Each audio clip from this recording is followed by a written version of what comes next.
Hello, everyone. Welcome to this special edition of Collider Movie Talk on the 4th of July. Today, we are covering all of the new additions, the folks that were invited to join the Academy. We are running through the full list, talking about the biggest surprises, the people that have us most pumped for the future of film. This is a great episode of the show because we got holiday vibes in the air. And on top of that, we have two great people at the desk today, Roth, Cornet, and Angelique Jackson. Oh my. I can't handle the fact that I'm sitting here with both of you at the same time. This is really exciting. It feels like just like a friend chat. Yes. I like that. That's the kind of vibe we need for just like laid back 4th of July movie talk, but where we're talking about something very important, very seriously. I promise you.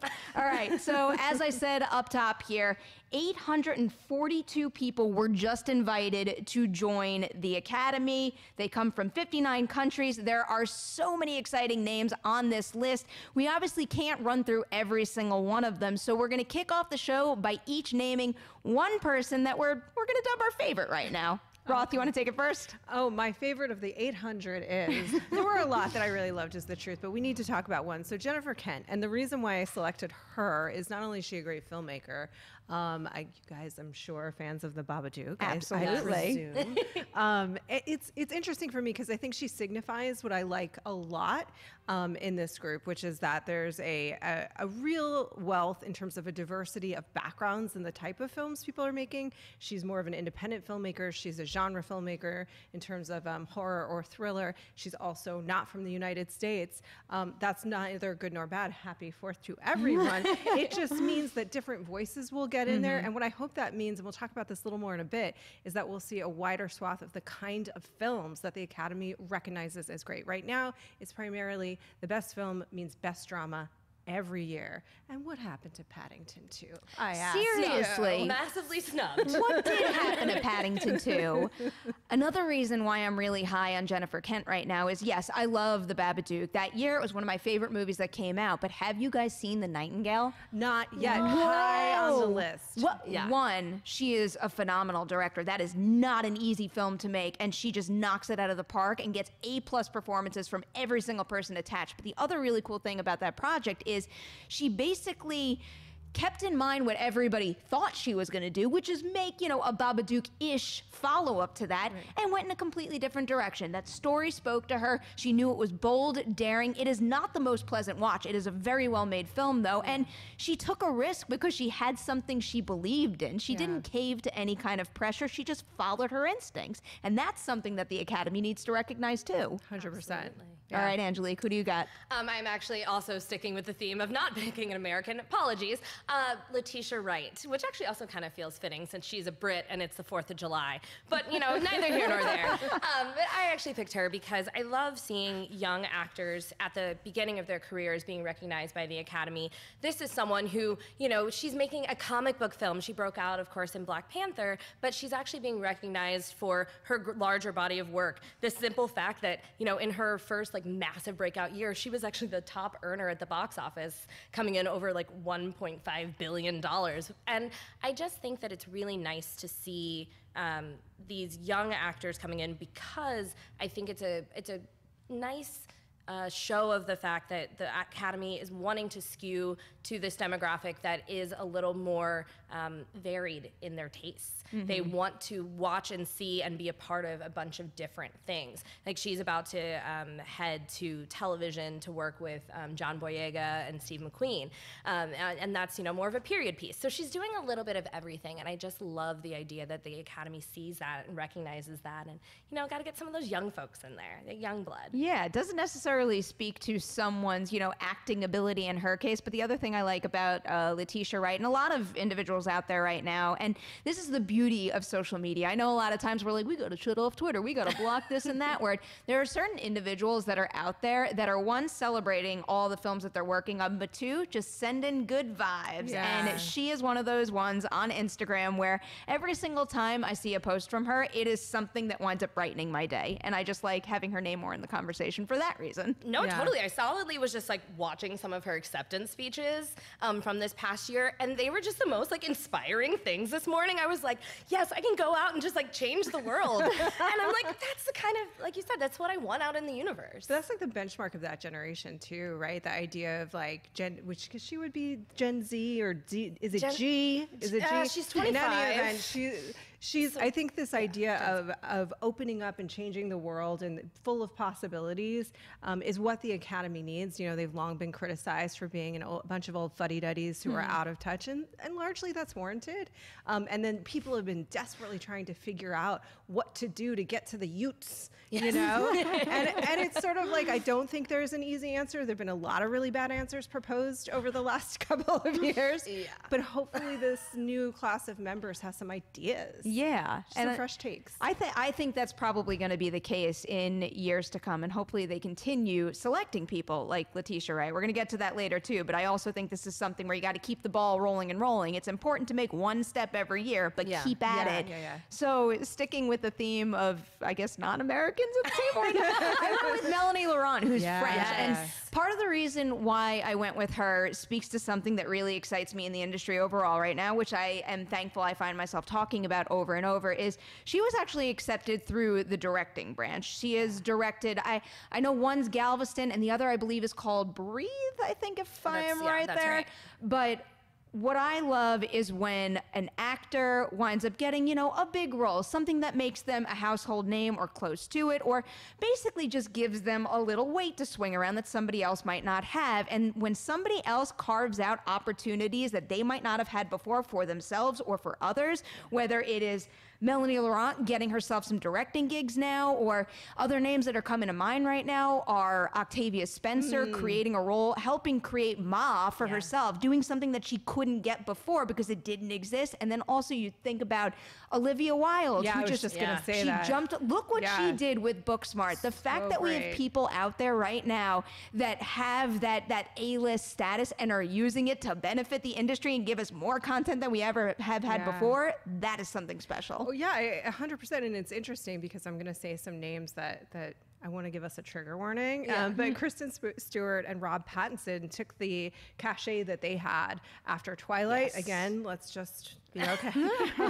But they took it, and what they did was they basically got films made that may not have otherwise been made if they were not attached to them. And they made really interesting choices and continue to do so. So I really applaud when actors do that. It's such an important thing. And that was actually something I loved about Melanie too, was because I didn't think I realized that she was a director. I felt very ignorant once I saw her name there. I hadn't seen Galveston, and it made me want to go out and seek out those other things that she's done. And I love that about the Academy, that they're recognizing people not necessarily for what they're known for, because that's not really what's important. It should just be for whatever piece of work that they see as important. But even in this list of people, what's really cool is the thing that I've been most heartened by, which is that you're looking, if you take it from like John Chu, who's done a variety of films, but certainly largely right now is known for a huge, massively successful rom-com, you know, to say things like The Writer being in the conversation, which is one of my favorite films of last year. It's just tremendous. If you haven't seen it, check it out. We need that. We need the full scope of what is considered a good film in Hollywood. Exactly, and I feel like that's what the Academy is finally showing us. They're finally showing us that it doesn't, like you just said earlier, it doesn't just mean a drama. It can mean this superhero film over here, or this, you know, very straight comedy over here, very, you know, broad. It's just a much more broad spectrum, which is the way it should be. And just to clarify, Melanie Laurent has actually directed a whole bunch of things. Galveston was the most recent. Diving I missed. Then there's Breathe. And then before that, there was The Adopted, which I also missed. So she's got quite the resume for herself right there. And hopefully she continues, especially now that she's part of the branch, or assuming she accepts she's part of the branch. All right. Why would you not accept? Anyway, I don't know. That's a big question I had too. I think the only individual that I'm aware of that didn't accept is Woody Allen. Which, okay, that sounds right. Other than that, I don't know. Yeah. I don't know. Maybe somebody has personal reasons. If you've ever received an invitation from the Academy and you didn't accept, do tell us why in the comment section below. All right. The second segment I want to hit here is the most surprising person you found on this list. Let's start with you this time, Angelique. So there were actually a lot of surprises, including Nick Cannon, but I'm actually going to get into Adele real fast because her big win came for Skyfall in 2012.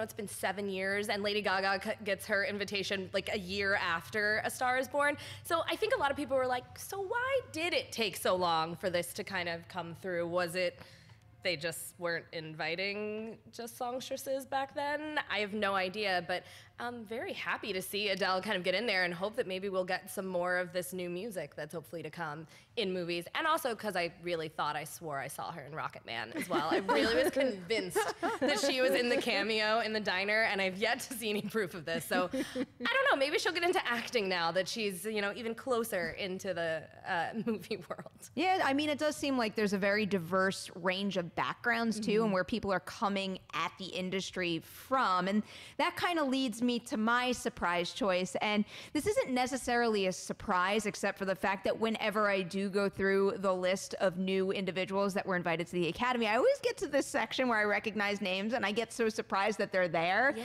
But the truth of the matter is marketing and public relations are part of it. So I just caught a couple of names that I've worked with pretty regularly over the years, and I just got excited and I wanted to give them shout outs. Steve Beeman, Carol Cundiff, and Sarah Serlin. These are people that have been part of the industry since I first started. And if you don't have individuals like that don't give you that shot early on and approve you for an who knows what that would then not have led to that it wound up leading to. And it's also just working with people like that. I mean, we were talking about this recently on another episode of Movie Talk, just the importance of P&A, of marketing your movie, of having a deep care and concern and understanding of the movie that you're marketing to the public. A significant amount of a film's budget goes into marketing. You need people who understand the material and really believe in it and pour their hearts and souls into it. These three individuals, I believe, do, and I'm sure the other names on that part of the list that I am not familiar with, I'm sure they do too. So it's an important part of the Academy that should be recognized. Agreed, 100%. Of those three, they're all great. I know Carol the best, and I've known her the longest. She is also just a pure delight as a human being. So it's one of those moments where you feel a visceral thrill that just someone that you like a lot and that does care very much about the films that she's working on. She's deeply invested in those films, is given this opportunity. So I don't think about marketing it in a PR either when I think of the Academy. So it always comes as like, oh, Carol, good for you. And think about how key it is to the Oscars long term. 100%. I mean, there's people that's their entire job is around campaigns for Oscar. Yeah. And you look at the way that they really influence it as well, getting the journalists in there, getting this journalist in there early, really being creative, like the campaigns, for example, for us, really getting the buzz going about the movie, the people behind Green Book. That was really how Green Book made it to where it did, because they kept all of us interested in this movie that could have come and gone so easily without a lot of, hubbub. And it's also really nice to be able to Facebook message your publicist friends and be like, congratulations, I know an Academy member. I wrote Steve immediately after I saw the list, but it is very easy to think about these movies and think about, the headlining actor, and there's tons of other departments, sound, editorial, all that kind of stuff. But I feel like just because they aren't necessarily hands-on with the making of the movie doesn't mean they aren't super valuable to the process of getting something Oscar consideration. So again, a very important branch right here. Roth, last one in the surprising category. What you got? Well, I'm just riffing with your selection here, which is Annie Lennox, which is like, are you kidding me? It's Annie Lennox. Show some respect. How was she not an Academy member 40 years ago? I guess it would really be like 30. I mean, I think I felt a similar surprise that just hadn't been taken care of yet. But the more Annie Lennox that we have in the world, I think we can all agree just makes the world a better place. Absolutely. Second that big time. All right. The conversation is going to continue, but as always, we have to tell you about all the other content you're getting on Collider. Guess what? We've been talking about it for a while. It is live now for you to watch. Comic Book Shopping with Jake Gyllenhaal. Check out this clip.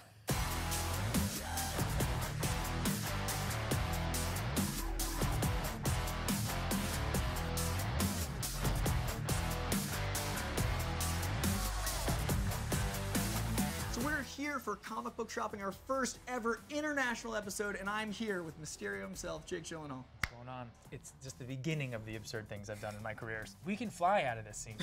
Cosmic energy flavor. Cosmic energy flavor. Love it. So we're here at Orbital Comics. We are very far from home, and we're here to promote Spider-Man Far From Home. Are you ready to do some comic book shopping? Totally. Let's get some comics. All right.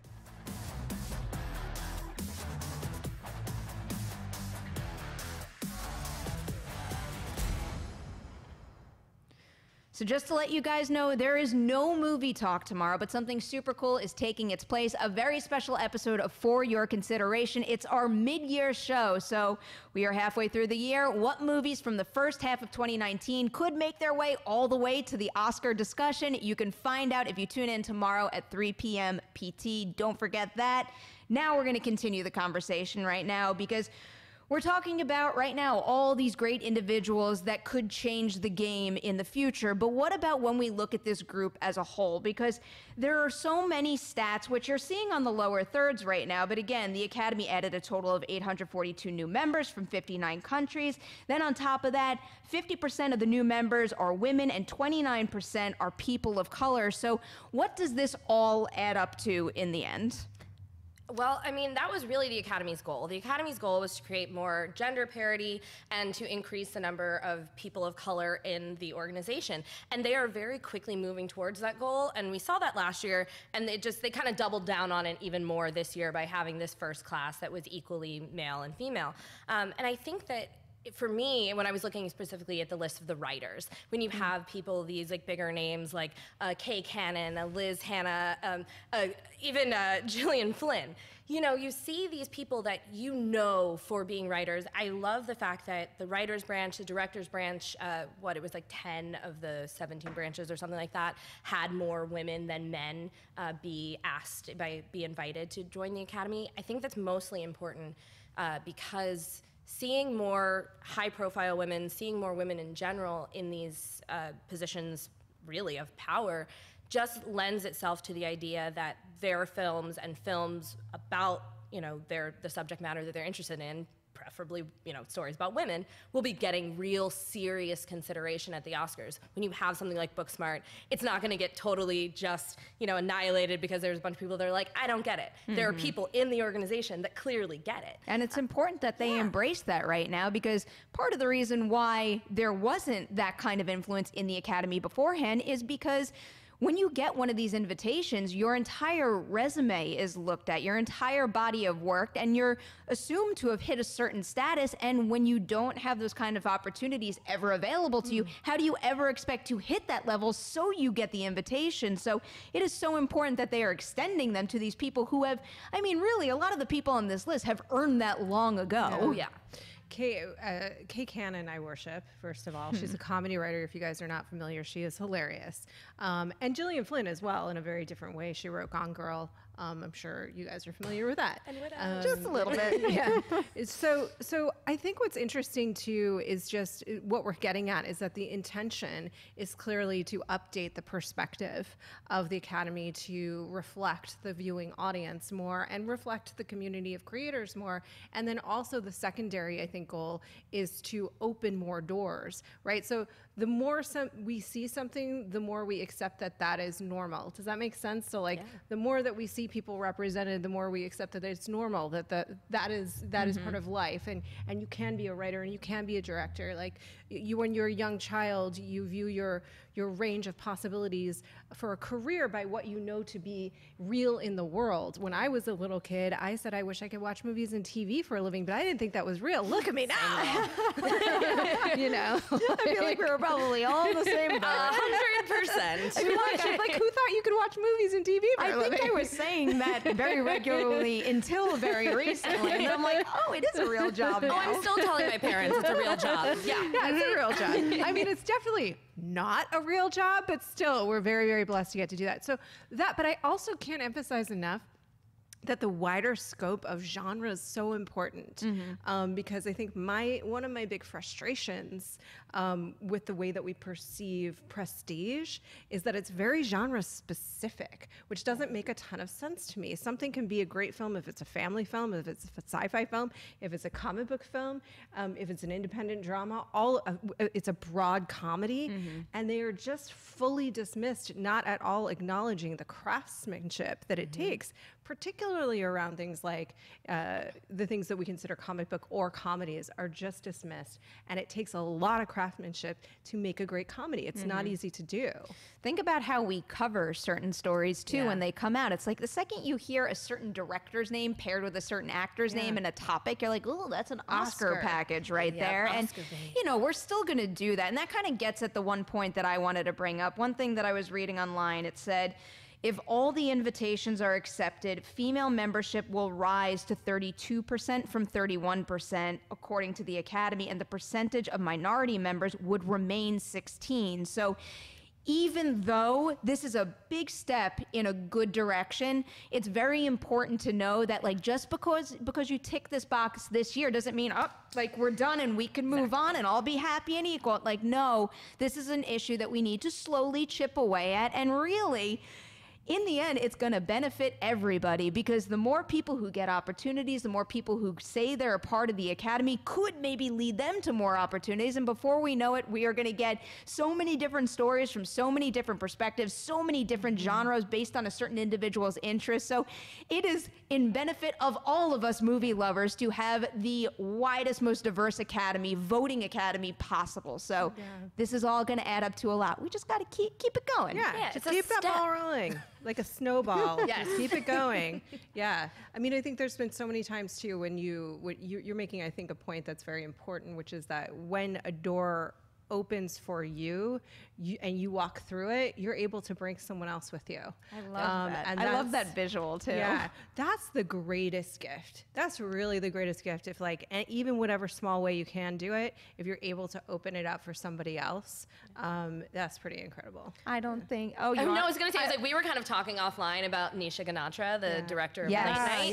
And that's actually what she told me in my interview about the movie, was like the fact that Mindy pegged her to do her first big film that she had written was really important, because she has all of these opportunities from being a star, from being known as a writer and as a comedian, but to choose another woman of color to be the director of her movie was really important to Nisha. So I thought that was awesome. I don't think there's a better point to wrap this conversation on. And also, if you have not seen Late Night, I highly recommend it. Not enough people have seen that movie. But before we say goodbye to everybody, because it is a holiday, we have one Twitter question that I want to hit right now. I'm putting you guys a little bit on the spot. J. Scott For Real is asking, in honor of the 4th of July and fireworks, what are your favorite on-screen explosions? I'll start to give you guys time to think, and also because everybody's going to know that this is a likely answer for me, and it's Independence Day, when Russell Case flies into the alien ship and it all just, like, blows up around him. I really that movie has such a special place in my heart. You can't have 4th of July and not bring that up. I guarantee you, by the time you watch this episode of Movie Talk, I've listened to the president's speech maybe 10 times over. That's like literally how I start my 4th of July. Can we watch it together? Can we have like a 4th of July Independence Day party? I think that would be really fun. I will never say no to more of that movie. I will say no to Resurgence, but Resurgence first never one's happened. amazing. Like, exactly. It is like The Godfather 3. We don't speak of this. Yeah, unless Mae Whitman was in it, it didn't happen. I'm so happy we're on the same wavelength with that one. I have such a massive Roland Emmerich soft spot. It's the weird, like, I really do. I could watch him destroy things just set to, like, Philip Glass in a sequence. I could sit through 3 hours of that and I would be so happy. But I think because you've chosen Independence Day so wisely, I will go with an Expendables 2, very early on in the movie, which is such an underrated, amazing camp comedy. I love that movie. It's hilarious. There's a moment very early on in the film where just heads are just exploding. Do you remember? It's so over the top and ridiculous and amazing. If you just want a fun heads exploding off of body sequence. And then the greatest character ever to grace the silver screen, which is Gunnar, played by none other than Dolph Lundgren in a cave, trying to figure things out as the MIT genius that he is. That riffing from his real life, he was an MIT genius. He is in Mensa. Dolph Lundgren, Expendables 2. This became an Expendables 2. This is episode brought to you by Expendables 2. I really appreciate your passion for that movie. I'm impressed. It's so funny. I thought I liked the Expendables, and I feel like I know literally nothing about that movie now. I definitely didn't know he was in Mensa. It feels Dolph is in Mensa. I know, that's what I literally had no idea. Yeah. That's really interesting. Yeah. Typically I would have, I guess, I don't want to also pick Independence Day because for me it's then when it's like kind of when the spaceship has crashed and Jeff and Will are like walking away with the cigars, walking towards their family, and their wives run and jump on them. So I don't know. I'm trying to think if there's something good from like Fast and Furious. There's nothing wrong with double Independence Day if you want to go that route. 4th of July. Like, I'm sorry. Are there other movies? I mean, there's some great Die Hard explosion moments. What are the greatest explosions in movies? I mean, I feel like my brain is going through a lot of my favorite action movies right now. I'm sure there's a great explosion I'm specifically not thinking of in Mad Max Fury Road because thing, I just go back to so much imagery in that movie. Yeah. Yeah, I mean, but there's the iconic explosion of slowly walking away from an explosion. I have a really bad example. Okay. You guys all know how I feel about Scream. There's an explosion in Scream 3, which will always have a place in my heart. It is the house scene when the gas comes out and the paper's lit up. I have one. Okay, Mr. and Mrs. Smith, when the house explodes at the end of, after they've had their like really fun like gunfight that leads to like, you know, hot, sexy Brad and Angelina time, then the house explodes after their rival spy organizations come to try and finish the job. Oh no, now we've started this. Now my brain is exploding with more explosions. And just because Devin Sawa was in The Office recently, I have to go back to Final Destination 1 because the Miss Luden death scene is one of my favorites in all of Final Destination. At the end, her house explodes, so I could throw that one in too. That one's pretty solid. Any last minute explosions before we close out this episode of Movie Talk? No, I think we've hit some very important explosions. All right. The best explosions in cinema history. No, but there's like not a single Michael Bay explosion, which is weird. There's definitely for a few today. more. All right, guys, that is a wrap on our July 4th edition of Collider Movie Talk. Roth, Angelique, thank you guys so much for coming in today. Seriously, it delighted me more than you know to have you both on the show. As always, Adam in the booth, your hard work is so greatly appreciated. To everybody out there, thank you for joining us today. I hope your holiday is filled with good company, good barbecue, some safe fireworks. Guys, seriously, keep it safe out there because you know what you should be doing tomorrow after you indulge today. You should be watching FYC at 3 p.m. PT, and then guess what? Movie Talk is back on Monday, 3 o'clock live. We'll see you then.